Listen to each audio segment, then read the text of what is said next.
Sa pagbubulay-bulay po ng salita ng Panginoon, please turn with me to Jude verse 8 hanggang sa 13. Jude verse 8 hanggang sa 13. At ito po ang sabi ng salita ng Panginoon.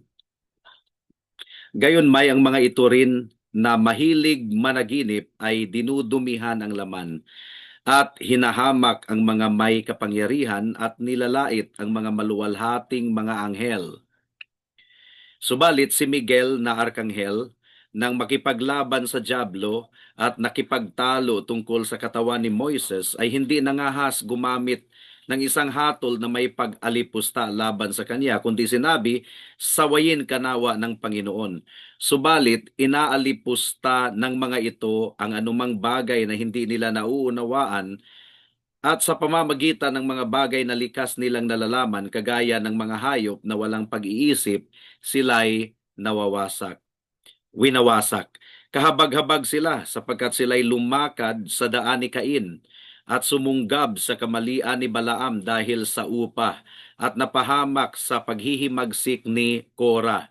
Ang mga taong ito'y pawang mga batong natatago sa inyong mga pagsasalo-salong may pag-ibig, kapag sila'y nakikipagsalo sa inyo ng walang takot, na ang pinapangalagaan lamang ay ang kanilang sarili. Sila'y mga ulap na walang tubig, na tinatangay ng mga hangin, mga punong kahoy na walang bunga sa pagtatapos ng taglagas, na 2 ulit na namatay at nabinunot hanggang sa ugat, nagngangalit na alon sa dagat, na pinabubula ang kanilang sariling kahihiyan, mga pagalagalang bituin na silang pinaglaanan ng pusikit na kadiliman magpakailanman. Purihin ang Panginoon sa pagkabasa ng kanyang salita ngayong gabi. Sa ating modern world ngayon, gustong-gusto ng mga tao yung salitang freedom o kalayaan. And many people want to define their own truth. So relativism po ang promoted sa mga colleges and universities ngayon. People walk their own path and they reject any authority that makes them uncomfortable. Basta anumang authority, they do not want any authority. Pero ano po ang mangyayari kung ang mindset na ito ay nakakapasok sa loob ng iglesia ng ating Panginoong Hesukristo? Yun po ang problema na inaddress ni Jude sa kaniyang liham. Sumusulat po si Jude with intense urgency. At sinasabi po ni Jude sa atin na nangyari na po ito. These false teachers ay nakapasok sa loob ng iglesia nang hindi namamalayan. And they have taken the grace of God and turned it into a license to sin, gaya ng pinag-aralan natin nung nakaraang mga linggo. Itong mga taong ito ay nangangako ng kalayaan, liberation, but they deliver bondage. Pagkaalipin ang kanilang dulot. Kaya ngayong gabi, we are going to perform a spiritual autopsy sa mga apostates na ito. I-analyze po natin ang kanilang character at i-contrast natin ang kanilang kayabangan with angelic humility. Dahil binanggit dito si Michael, the archangel. At i-examine natin ang devastating na mga metaphors or paghahalintulad na ginamit ng Diyos upang ilarawan ang kanilang destruction, ang wakas ng kanilang buhay. Gaya ng sinabi po ni Thomas Wanton, isang Puritan, errors in doctrine are as dangerous as sins in practice. Ang kamalian ng doktrina ay parehong mapanganib kaysa sa aktual na kasalanan na ipinamumuhay ng mga tao. So we must learn to spot the hidden reef before the ship sinks. Ang ibig sabihin ng hidden reef, meron palang mabato na portion sa ilalim ng karagatan nang hindi napapansin at hindi namamalayan na bangga ang barko doon at ang barko po ay nalunod. So, if we are to ask for the theme of tonight's meditation, the theme is this: God's people must be vigilant against false teachers who, driven by arrogance and sensuality, reject divine authority and face certain eternal judgment. Yun po ang tema ng ating pag-aaralan ngayong gabi at meron pong 4 na bahagi ang ating pagbubulay-bulayan. Una, the anatomy of rebellion. Pangalawa, the contrast of humility. Pangatlo, the ancient pattern of rebellion. At pang-apat, the metaphorical doom. At hilingin muna natin ang tulong ng ating Panginoon bago tayo magpatuloy sa ating pagbubulay-bulay ng kanyang salita. Let us pray and ask the Lord's help in prayer. Oh dear Heavenly Father, we thank you so much for this opportunity and privilege once again that we could study your word so freely, meditate on your word. And we believe in the power and authority of your word. It is sharper than the two-edged sword. May your word indeed minister to each one of us at naway wala pong malagpasan sa pagkilos ng inyong biyaya sa gabing ito. Salamat po, Diyos. In Jesus' name we pray. Amen and amen. The anatomy of rebellion. I-autopsy po natin ang katangian ng mga false teachers, mga apostate teachers na ito. Please turn to verse 8. Ang sabi po ng verse 8, Book of Jude, gayon may ang mga ito rin na mahilig managinip ay dinudumihan ang laman at hinahamak ang mga may kapangyarihan at nilalait ang mga maluwalhating anghel. And then verse 10, subalit inaalipusta ng mga ito ang anumang bagay na hindi nila nauunawaan at sa pamamagitan ng mga bagay na likas nilang nalalaman, kagaya ng mga hayop na walang pag-iisip, sila'y winawasak. So what is Jude doing here, my dear brethren, is that Jude is connecting these teachers directly to the examples of judgment na nilista niya sa mga naunang bersikulo na pinag-aralan natin last Sunday. Israel's unbelief, the angels' rebellion, and Sodom's immorality. Now, ano po ang nangyayari sa mga false teachers na ito? Imbis na magtiwala sila sa absolute authority of the Scripture, instead of relying on the absolute authority of the Scripture, these false teachers claim subjective private revelations. Verse 8 tells us that they rely upon their dreams and vision. They live in a dream world of their own making, and they are deluding themselves into thinking that they can sin without consequence. Na sila po ay magkasala ng walang consequence. And actually, Jude verses 8 to 10 is a warning against antinomianism. Antinomianism means anti-law, lawlessness. At ito din ay warning against Gnostic pride. I don't know if you've heard of Gnosticism. That was the error that the Apostle John combats in his 3 epistles, 1 John, 2 John, and 3 John. Ang mga Gnostic teachers na ito, they were false teachers who claimed a special knowledge. So these Gnostics claim special knowledge that placed them above the moral law and even above the spiritual realm. Noong binanggit po ni Jude sa verse 8 that they blaspheme the glorious ones. Ang glorious ones na pinag-uusapan dito ay ang mga anghel. So Jude is highlighting a terrifying level of arrogance, terrifying level of pride.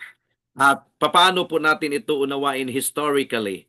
Ano po ang historical and theological examples of how this mockery has manifested among the false teachers during the time of Jude?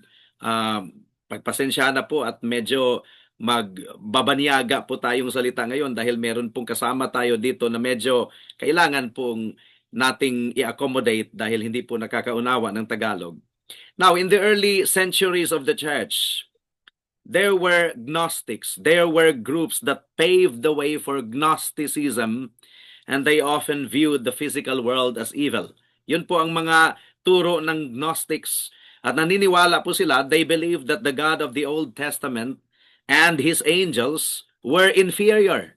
So, ito po ang tinuturo ng mga Gnostics. They believed that the God of the Old Testaments and His angels were inferior or even bumbling creators who tried to keep humans trapped in ignorance. At marami pong similar teaching sa ating kapanahunan ngayon. At sinasabi po nila that the authors of the Bible ay ginagamit ang Panginoon in order to terrify the ignorant, para takutin ang mga tao. So these Gnostic teachers, hinahamak nila ang glorious ones na tumutukoy po sa mga angels, hinahamak nila bilang clumsy jailers. And by claiming that they had secret insight, they felt that they could ignore or insult the spiritual authorities God had set in place. This was the level of arrogance among the Gnostics na mga false teachers during the time of Jude.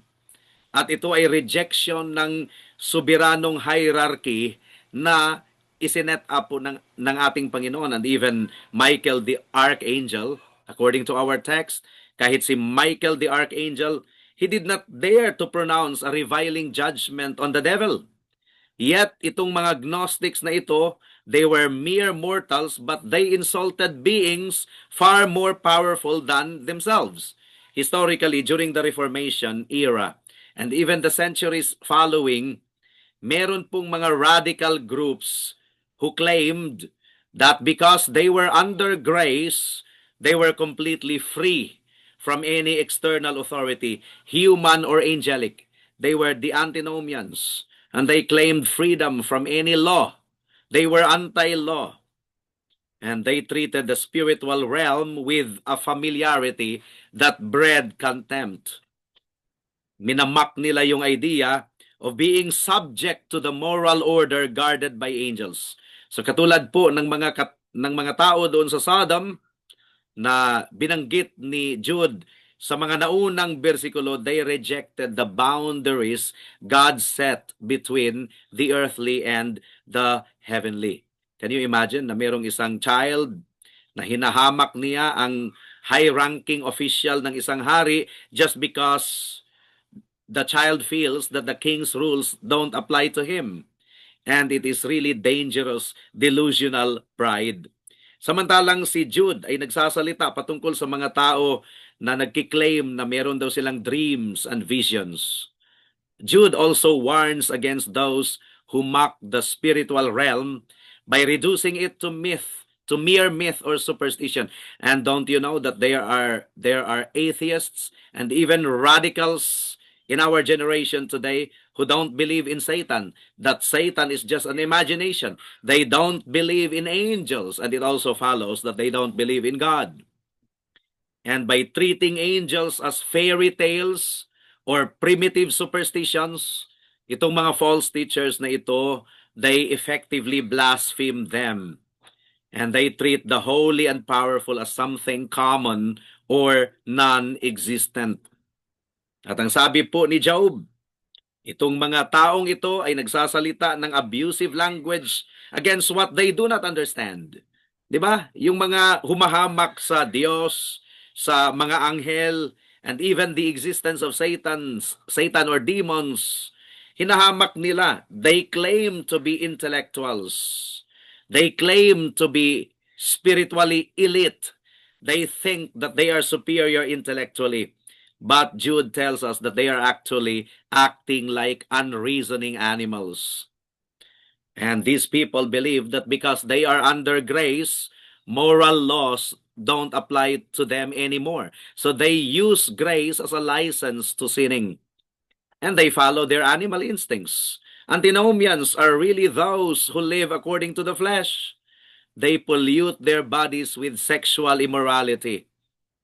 And by abandoning God's design for the body, they sink to the level of unreasoning animals. And it also follows that they reject the lordship of Christ. They also reject the God-ordained church leadership. They flippantly blaspheme glorious ones, which refers to angels and celestial powers. They have spiritual arrogance, treating spiritual powers with a reckless bravado that even a holy archangel avoids. And that leads us to the second point, the contrast of humility na pinakita ni Michael the Archangel. Please turn to verse 9 of the book of Jude. Verse 9. Ang sabi po dito sa verse 9, Subalit si Miguel na arkanghel nang makipaglaban sa diablo at nakipagtalo tungkol sa katawan ni Moises ay hindi nangahas gumamit ng isang hatol na may pag-alipusta laban sa kanya, kundi sinabi, sawayin kanawa ng Panginoon.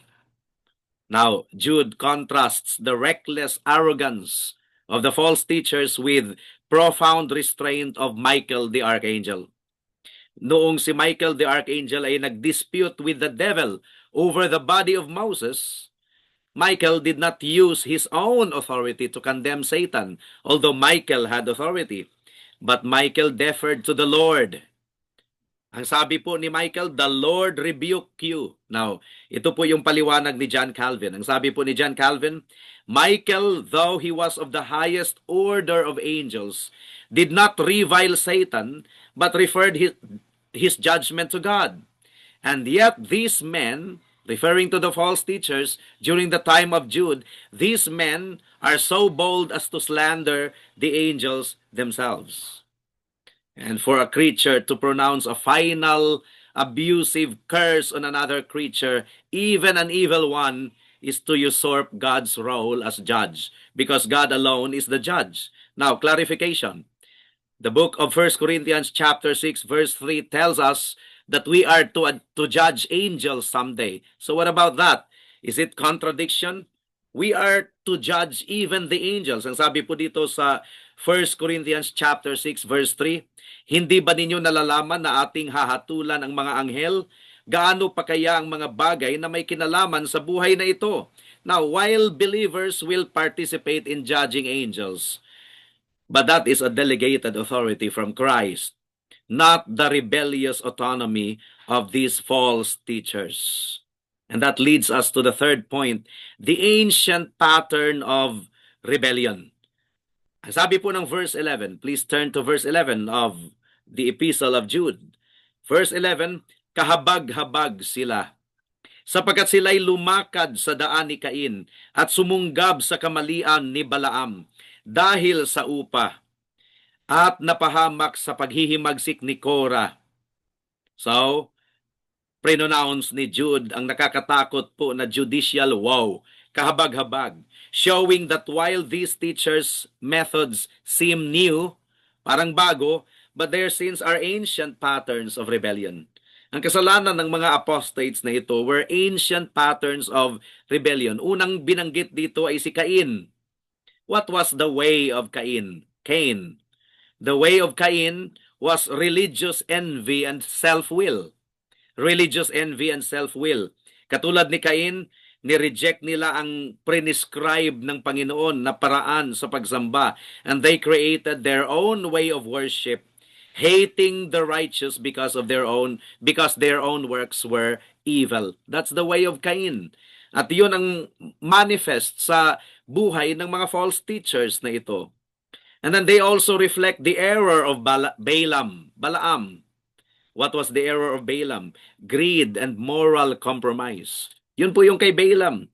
Katulad ni Balaam, they are motivated by money and use their ministry to satisfy sensual appetites, leading others into compromise. And they also manifest the rebellion of Korah. During the time of Moses, what was the rebellion of Korah all about? It was rejection of God's authority. Katulad ni Korah, they despise God-ordained church leadership, claiming a false equality and authority they do not possess. And sadly, maraming nakakapasok sa loob ng iglesia na pasikreto at naghihikayat at nagtatanim ng malis laban sa mga lingkod ng ating Panginoon. That's the way of Korah. When a certain brother, quote-unquote, claiming to be brother but sowing malice concerning the servants of God in the church, they are actually following the rebellion of Korah. And these three are not just historical figures. Sino itong tatlo na ito? Si Cain, si Balaam, at saka si Korah. They are archetypes of apostasy. The heart of Cain offers wrong worship. The heart of Balaam sells the truth for money. And the Korah heart rebels against godly pastors.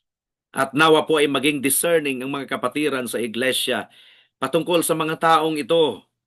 Hindi po natin i-tolerate dahil ang Panginoon po, ang banal na Espiritu, according to Acts chapter 20 verse 28, it was the Holy Spirit who put the pastors as overseers of the flock of God to take care of the flock of God. And the authority of the pastors are God-given so long as they live according to the biblical qualification of pastors. And that leads us to the fourth and final point, the metaphorical doom, the pronouncement of judgment against them. Verses 12 and 13 of the Epistle of Jude.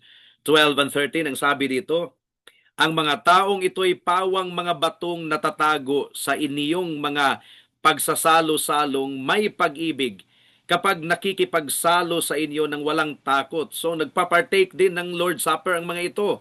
Wala talagang takot na ang pinapangalagaan lamang ay ang kanilang sarili. Sila'y mga ulap na walang tubig, na tinatangay ng mga hangin, mga punong kahoy na walang bunga sa pagtatapos ng taglagas, na 2 ulit na namatay, na binunot hanggang ugat, nagngangalit na alon sa dagat, na pinabubula ang kanilang sariling kahihiyan, mga pagala-galang bituin na silang pinaglaanan ng pusikit na kadiliman magpakailanman. So 6 na metaphors. 6 metaphors ang ginamit po ni Jude dito to describe the emptiness and dangers of these false teachers. First metaphor is they are like hidden reefs. Mga batong nakatago sa dagat na hindi napapansin pero nababangga ang barko at nalulunod. They appear part of the fellowship. These people appear part of the fellowship. Kasama din sila sa mga love feasts katulad ng Lord's Supper, but they are lethal to the spiritual life of the church because they promote antinomianism. They promote disobedience to the law of God. Pangalawang paghahalintulad sa kanila is they are shepherds feeding themselves. So, nare-recognize din ang mga ito na mga leaders din na nagtuturo din.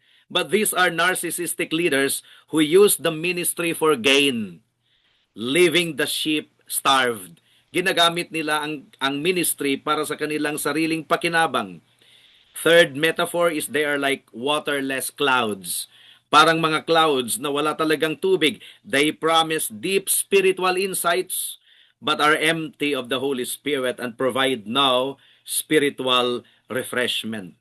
Another metaphor used by Jude to describe these false teachers is they are fruitless trees. Fruitless trees, mga puno na walang bunga, twice dead. They have the appearance of life, but no fruit of the Spirit, destined for the fire. Kaya wag po tayong magpadaya sa mga taong magaling din, na-articulate din nila ang gospel intellectually, pero wala po talagang nakikitang bunga sa kanilang buhay gaya ng tinalakay natin kanina sa scripture reading. Another metaphor is they are like wild waves. They are loud and powerful. And people like this are loud, literally loud in the church. They are loud and noisy. They are vocal in airing their ideas. They are loud and powerful but producing only the dirty scum of their own shameful immorality. And finally, the last metaphor na ginamit ni Jude to describe these false teachers is they are wandering stars. They are not reliable guides heading for the gloom of utter darkness. And that refers to eternal, conscious punishment. Now, ano po ang lesson dito para sa bawat isa sa atin? We have to exercise discernment as a church. We have to exercise discernment. Do not judge by outward appearance. Do not judge by charismatic personality. Do not judge by claimed vision. Judge by doctrinal fruit and moral character. Because if anyone is in Christ, he is a new creation. The tree is known by its own fruit. Kahit magaling pa yang magsalita, kahit magaling pa yang magturo, kahit magaling pa yang makikipagtunggali sa debate, kung wala pong nakikitang kabanalan sa kanyang buhay, kababaang loob, walang bunga ng banal na espiritu, that person is a false teacher. So that's the first application. We have to exercise discernment. And then para sa mga church members, we have to submit to divine authority. Are you flippantly slandering those in authority? Slandering pastors and deacons, whether in the church or the state? Remember Michael's restraint. Michael, with all of his authority, referred his judgment against Satan to God. Meron pa ngang restraint si Michael. And then pangatlong takeaway is fear the Lord. Matakot po tayo sa Diyos. Do not be fearless in the love feast. Nagpapartake ng Lord's Supper, parang religious talaga tingnan sa panlabas, pero sikretong namumuhay sa kasalanan, they are fearless in their love feast. They partake of the Lord's Supper without reverence. And this is the challenge to us. Let us partake of the Lord's Supper in His right time with reverence, not presuming upon grace to cover deliberate sin. Let us not presume God's grace to cover deliberate sin. All sins must be repented of. When we are partaking of the Lord's Supper while we are living in sin, we are pronouncing a curse against ourselves. Now, sa mga kaibigan natin dito who have been following their instincts, I mean, sinusunod po nila ang pita ng kanilang laman rather than the Word of God. You are like a ship heading straight for a hidden reef. You have followed the way of Cain in your own pride. You have followed the error of Balaam in your greed, and the rebellion of Korah in your refusal to submit to Christ as Lord. Ang Scripture ay nagbibigay sa atin ng warning. The Scripture warns of the gloom of utter darkness, reserved for those who reject the light. But today, our Lord Jesus Christ stands as the only safe harbor. Jesus Christ is the only safe harbor. He is the only one who did not blaspheme, but instead took the blasphemy of men upon himself on the cross. He did not blaspheme, but he took the blasphemy of men upon himself on the cross. Repent of your pride, your immorality, your self-will. Stop trying to navigate life by your own dreams, and submit to the authority of the Scriptures. And believe in the Lord Jesus Christ. Jesus Christ is the fixed star of our salvation. He was uprooted on the cross so that you who were dead in sins might be grafted into Him and live forever. Flee from the impending doom of the wandering star and anchor your soul to the rock of ages. Huwag mo na itong ipagpabukas pa, kaibigan. Baka bukas ay huli ng lahat. Magsisi sa kasalanan at manampalataya kay Kristo lamang bilang tanging Diyos at tagapagligtas. Ngayon na, baka bukas ay huli ng lahat. Tayo po ay manalangin. Oh dear Heavenly Father, we thank you so much for your message tonight. And although the passage is really difficult to understand and to exegete, but we believe in the power of your word, O God. We believe that your word will not return unto you empty and void. Help your church to be discerning against immorality, to be discerning with greed, and to be discerning with rebellion. And we ask, oh God, that you will continue to make your people pure and holy, conformed to the image of your Son, Jesus Christ. Make your people submissive to your will, and make your people submissive to the divinely constituted authority in the church. We ask, oh God, that you will help your people to be discerning, to avoid immorality, and to live according to your will, to live according to your commandments. Jesus Christ tells us, if you love me, keep my commandments. And which commandment? The moral law of God. Tulungan ninyo kami, O Diyos, na lumago pa sa kabanalan, at nawa ay gamitin ninyo kami upang ipahayag ang ebanghelyo sa mga wala pa kay Kristo. Salamat po. Ito po ang aming samo at dalangin sa pangalan ni Jesus. Amen and Amen.